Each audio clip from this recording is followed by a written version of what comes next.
Guys, I'm really delighted to welcome to the podcast John Schnatter. This is Papa John Schnatter. He's the founder and former chairman and CEO of Papa John's Pizza. Of course, he's been a pizza guy most of his career. He grew the store, Papa John's, to over 5,000 stores in 45 countries. He's now a philanthropist, and he's someone who also thinks about the direction of the country.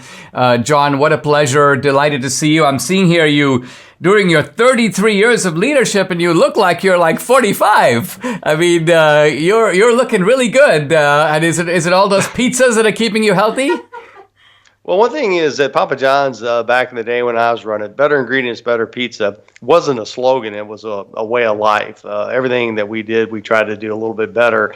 And so basically we got all the chemicals and all the stuff out of the product. And it's amazing that the health of all of us depends on our diet. That's why I started Papa Farms as of late. And, if you get those chemicals out and you get rid of the processed foods, you get off the pharmaceuticals, you have good water and good air, you can rejuvenate yourself and stay young. Talk to me about your quintessential American success story, an American entrepreneur. Talk a little bit about what makes one become an entrepreneur? What are the qualities that you need to start a business like this? Obviously a competitive business. There are lots of other pizza companies and be successful. What is the secret of entrepreneurial success? Well, I think it starts with a dream, a vision. You want to have hope. But I think the key is find something you love to do and find something you're good at. I love making pizzas since I was 15. I just love it. I love the business. I love everything about it. I like making it. I like serving it. I like putting smiles on face. And then I learned how to run a business. My dad had a bankrupt bar. We had a solar heating company. We had a grass cutting company. We had a painting company, Dinesh. And so I found something I was good at, and I found something I love to do. And if you work it and you're focused, I think the most important word in the English language when it comes to being successful in business is focus. Prioritize what you do. Don't do what you could do. Do what you should do. Work it to the bone every day. Get that flywheel spinning. And before you know it, you have 5,000 stores. They go, how do you build 5,000 stores? You build one at a time. You just, one like laying bricks. You just build every day. You just stick to your knitting and do what you do and keep at it. I came to America in the late 1970s. I lived through the Reagan era, then of course later the Clinton era. It seems like there was an entrepreneurial boom in the 80s and the 90s, and one that carried over into the early part of the century. But it seems like now, in today's environment, we're facing a kind of attack on entrepreneurship. Do you agree that that's happening in our society, and where do you think that's coming from? Dinesh, America works when America works. And if you have the work ethic and people have a job that they can make their lives better and make other people's lives better in the process, and you have that entrepreneurial spirit, then you have America. I founded Papa John's in 1984, right in the middle of Reaganomics. Leadership, policy, attitude, energy all starts at the top. And if you have a president, a leader, Reagan, Trump, Clinton to a degree, that is pro-business. 60% of the new jobs start with small businesses. If you want that small business owner to get up and get going and to be successful, because all big businesses started out as small businesses, it starts at the top. To your point, right now this administration is making it extremely difficult through regulation, paying people not to work.